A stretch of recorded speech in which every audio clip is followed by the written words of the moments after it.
गोजोन्थों आंनि बडलेण्ड नांगौ इउटुब चेनेलाव नोंथांमोन गासैखौ बरायग्रोनानै लाबाय आरो नोंथांमोना आंनि भिडिअखौ अनसायनायनि गेजेरजों नायबोबाय थानायनि थाखाय जोबोद गोजोननाय मोनदों।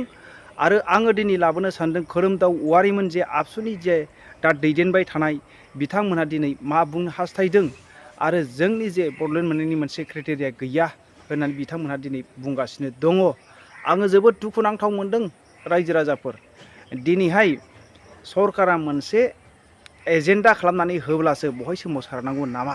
गथ'फ्रा गाबाब्ला जेरै बिमा बिफाया मोनसे जिनिसखौ होआ, आंबो सानो रायजो राजाफोर दिनैहाय सेन्ट्रेल सरकारा जोंनि जे बिफा बायदि हिसाबै जोङो गाबब्लासो जोंनो ना होगोन रायजो राजाफोर। नाथाय मोनसे दुखुनांथाव बाथ्राखौ आङो दिनै सम गैयाब्लाबो दुखु मोननायनि गेजेरजों दिनैहाय बिथां जे आबसुनि दैदेनगिरि जे खोरोमदाव औवारिमोननि बाथ्राखौ आं जोबोद दुखु मोननाय मोनदों। दिनै बडलेण्ड मोननायनि क्राइटेरिया गैया होननानै बिथांमोनहा दिनै बुंबाय।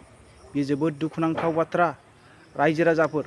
मानो होनोब्ला दिनैहाय फैगौ 2024 मायथाइनि जे MP इलेक्सननि उनाव लक सभा इलेक्सननि उनावहाय 50था स्टेट जागोनखौ जोङो मिथिनानै मोनदों। नाथाय दिनैहाय बेबायदि बुंनाया जोबोद दुखुनांथाव बाथ्रा होननानै आङो सानो। दिनैहाय जुदि जोङो गाबाब्ला जोङो बियाब्ला, नाथाय दिनै बिटिआर सुक्ति खालामनानै लाबोबाय।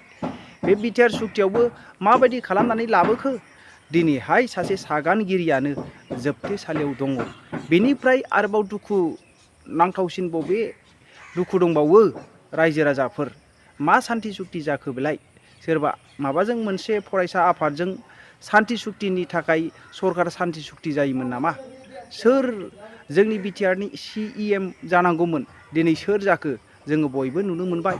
दिनै जोङो आबसुआनो UPPLआनो आबसु बायदिसो जोङो नुगासिनो दङ। दिनै आबसुखौ सोंखारियाखै रायजो राजाफोर। माखासे गोबां मोजां मोजां सुबुंफ्रा दङ आबसुनि बिबानावबो, नाथाय गोबां दिनै इन्जिनानो दिनैहाय जे जायगाजों खारनायखाय माखासे दाबाफ्राबो बेबायदिनो खारफानो गोनां जानाय बायदिसो नुदों रायजो राजाफोर। आंनि बुंनाया गोरोन्थिब्ला नोंथांमोनहा गोरोन्थि बुंहर। आङो नोंथांमोननि सिगाङावहाय आंनि गोसो गोरबोनिफ्राय नोंथांमोननि सिगाङावहाय गासै रायजो राजाफोरनि सिगाङावहाय आङो निमाहा बियो। नाथाय आंनि नोजोराव जे आंनि स्टाडियाव जे बायदिखौ नुदों, आंनो UPPLआनो आबसुआनो BJP दानि दैदेननायखौसो जोङो नुगासिनो दङ। नाथाय दिनै UPPLआ मोनसे राजनितिक हान्जायाव थाबाय। दिनै सेपारेट स्टेट बडलेण्ड बिनायावहाय आबसुआ लोगो लाफैनांगौमोन होननानै आङो सानो। दिनैहाय बेनिख्रुइ देरसिन दुखुनांथाव बाथ्राया बेहाय दिनै मानो थाखाय बन सुजोनोम जानो गोनां जाखो? बिसोरनि बेबायदि राजनितिक हान्जाजों लोब्बा लाखिनानै माखासे गोदोना हमलायनानै खामानि मावनाया बे जोबोद दुखुनांथाव बाथ्रा होननानै आङो सानो। नोंगौ माखासे माबाफोरखौहाय गोरोन्थिफोरखौ खोन्थानानै मावहोनांगौ। बे हिसाबै आङो नोंथांमोननि गेजेरावहाय आंनि गोसो गोरबोनिफ्राय खावलायहरो।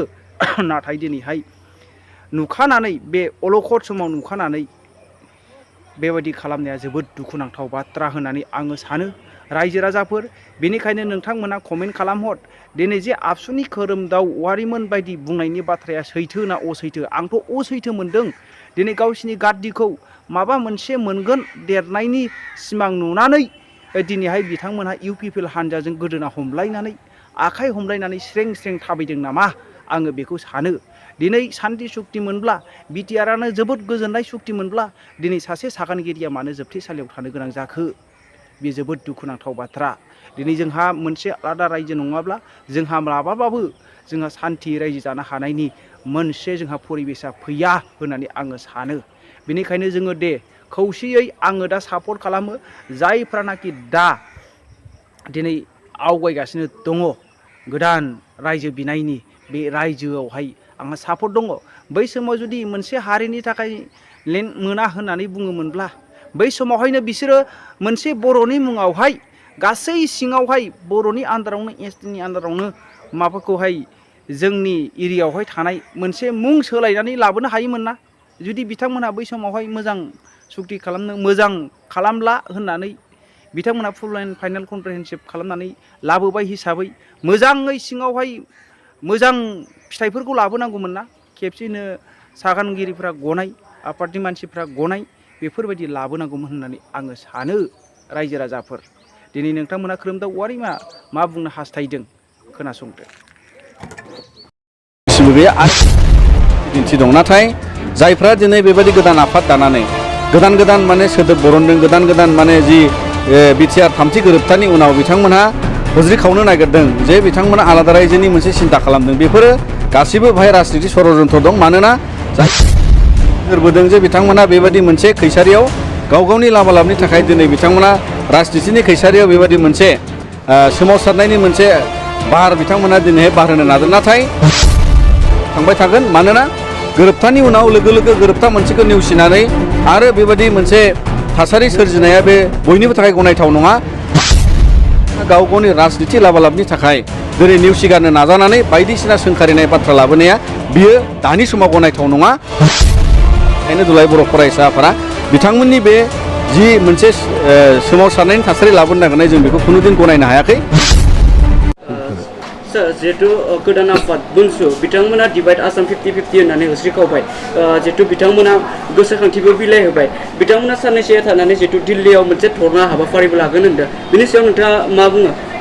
दिनै जोङो बर' हारिनि गेजेराव दुलाराय बर' फरायसा आफादा मोनसे बिदिन्थि जे जाय समनिफ्राय बर'नि थामोनथा आरो उदांस्रिखौ रैखाथि होनो थाखाय लाबोनो थाखाय सोमावसारनायाव बेबायदि मोनसे बिदिन्थि दं नाथाय जायफ्रा दिनै बेबायदि गोदान आफाद दानानै गोदान माने सोदोब बरनदों गोदान माने जि बिटिआर थामथि गोरोबथानि उनाव बिथांमोनहा हुज्रि खावनो नागिरदों जे बिथांमोना आलादा रायजोनि मोनसे सिन्था खालामदों बेफोरो गासिबो बाहाय राजनिति षड़यन्त्र दं मानोना जाय बिथांमोनहा दिनै दाबिनो ओंखारनाय सुबुंमोनहा बे थामथि खोलोबनि एबसुनि सोमावसारनायनि आन्दलनाव एनडिएफबिनि सोमावसारनायनि समाव बिथांमोना बहा जिरायनानै थायामोन बिथांमोना मानि नाटक खालामामोन बिथांमोना मानि नाटकनि गेजेराव मा राजनितिनि खैसारिनि गेजेराव गुबुन राजनिति हान्जाजों दैदेनजानाय छात्र संगठननि छात्र फरायसा आफादनि दैदेनगिरिमोन दिनै बिथांमोनानो फिन माने दिनै बर' आइ आफा बिदा फंबायफोरखौ दिनै बिथांमोना बेबायदि मोनसे नोजोरजों नोजोर बोदों जे बिथांमोना बेबायदि मोनसे खैसारियाव गावनि लाबालाबनि थाखाय दिनै बिथांमोना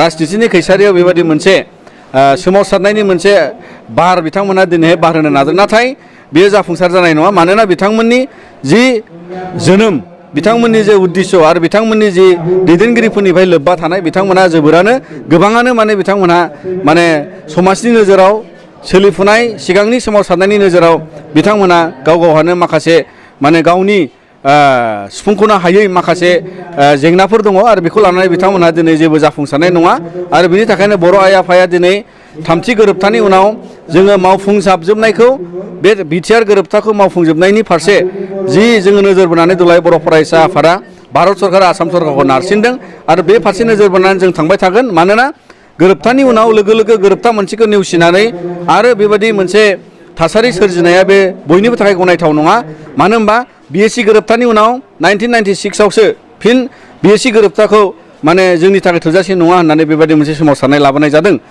2003नि उनाव लोगो रावबो बेयाव सोमावसाराखै मोनसे गोरोबथाखौ मान होदों बिएलटिनि गोरोबथा बयबो हारिनि माहारिनि आफादफ्रा मान होदों आरो बेबायदिनो आवगायलांदों आरो फैयै 2010 मायथाइनि उनावसो सोमावसारनाय मोनसे थासारि फैदों आरो दिनै 2020 मायथाइनि जे 27 जानुवारियाव गोरोबथा जानाय मोनसे गोरलै गोरोबथा दाबो जाय गोरोबथाखौ मावफुंनो थाखाय आथिखालनि आसाम सरकार भारत सरकार आरो जयै सोमावसारग्रा हान्जानि बाय सिगनेटरि एनडिएफबि गासै हान्जानि दैदेनगिरिफ्रा बेयाव लोगो नांनानै दिनै आवगायदों आरो बे फारसे नोजोर बोनानै जाय समाव थामथि गोरोबथानि उनावनो जोंहा मोनसे गोजोन थासारि फैबाय सिलायनि आन्दलन जोबथ'बाय गुबुन रोखोमनि थासारियाव सोलोंथाइ बायदि बिथिङाव रांखान्थि बिथिङाव दावगालांनो थाखाय मोनसे थासारि फैदों आरो दिनै बेबायदि गोरोबथाखौ बिथांमोनहा गावनि राजनिति लाबालाबनि थाखाय दिनै नेवसिगारनो नाजानानै बायदिसिना सोंखारिनाय बाथ्रा लाबोनाया बियो दानि समाव गनायथाव नङा आरो बिथांमोनहा दिनै जुदि बेबायदि गनायथावै माखासे थासारिखौ बिथांमोना नेवसिनानै दिनै बेबायदि दावगालांनो साननाया दानि समाव बे गनायथाव नङा मानोना दिनै आसाम हादर भारत हादराव बेबायदि जेबो माने बेबायदि गोदान रायजो सोरजिनायनि पलिसिबो गैया आरो बे पलिसिया फैयोबा गोबां रोखोमनि गोबां थासारि जानो हायो नाथाय दिनै बिथांमोना बेबायदि गोरोबथायाव फैनाय एनडिएफबिजों लोगोसे गुबुन बिग्रायारि हान्जानि दैदेनगिरिजों लोगोसे जाय बिथांमोना उदां अख्राङाव फैनांगौनि थाखाय सेस्था खालामनाय दं जाय बिथांमोनखौ दिनै केस उइड्रलनि बाथ्रा दं जायफोरखौ जेलनिफ्राय बख'नांगौनि बाथ्रा दं दिनै बिथांमोना गासैखौबो दिनै बाजानानैसो बिथांमोनहा दिनै बेबायदि मोनसे सोमावसारनायनि थासारियाव थांनो नागिरनायखौ जों नुनो मोन्दों आरो बिनि थाखायनो दुलाराय बर' फरायसा आफादा बिथांमोननि बे जि मोनसे सोमावसारनायनि थासारि लाबोनो नागिरनाय जों बेखौ खुनुदिन गनायनो हायाखै आरो बिथांमोना बे बेलायाव दिनै जाफुंसार जानाय नङा बेखौ जोङो गोख्रोङै जों बुंनो हायो आरो नोजोर बोनो हायो मानो होनबा आइ आफा बिदा फंबाय बयबो बिथांमोननि सायाव जों फोथायनो नाङा मानो होनबा बै समनि सोमावसारनायाव बिथांमोना उदाङै आलो गोजोनै उन्दुना दंमोन आरो आलो गोजोनै बे जोंनि सोमावसारनायखौ होबथानायनि बेलायाव बिथांमोना मदद खालामदोंमोन नाथाय दिनै बिथांमोना गावबागाव बेबायदि मोनसे थगायनाय मोनसे राहाखौ लानानै आवगायनो सानदों दिनै बिटिआर गोरोबथानि माखासे दफाफोरखौ मावफुंनायाव आरो बे बिटिआर गोरोबथाजों फैनाय मोननाय जि दफाफोरखौ भारत सरकार आसाम सरकारा मावफुंनांगौनि थाखाय गोबां रोखोमनि सम आरो सुजुग होगासिनो आरो मावगासिनोबो दं नाथाय मोनसेल' बाथ्राया बे जे 2020आ कभिडजों थांबाय 2021आव खावसे कभिडजों थांबाय आरो बिनि उनावबो जुदि बेबायदि माखासे खैसारिजों गोबाङानो जि बुंनाय फोसावनाय जे मोनसे गोरोबथाखौ जुदि हरसेनो मावफुंनांगौब्ला एबा बोसोरनैजोंनो मावफुंनांगौआ बेथ' असम्भब आरो बे खुनु राजनिति बिथांखिनि गेजेरजों मोनसे गोरोबथाखौ बोसोरनैजों बोसोरथामजों मावफुंजोबनायनि जेबो बिथांखि फैया नाथायबा मोनसेनि उनाव मोनसे मावफुंलांनायनि मोनसे बिथांखि फैयो आरो दिनै बेबायदि बिथांखि फैगासिनो दङ आरो बिनि सायाव फोथायनानै दुलाराय बर' फरायसा आफादा दिनै जोङो नारसिनदों आसाम सरकार भारत सरकारखौ दिनै सिमा बारायनायनि बाथ्रा भेन्सार स्कुल प्रभिन्सियेलाइजेसननि बाथ्रा आरो गुबुन गुबुन बेफोर गासै संदाननाय नाम सोलायनाय बायदि बिथिंखौ लानानै भारतनि संबिजितनि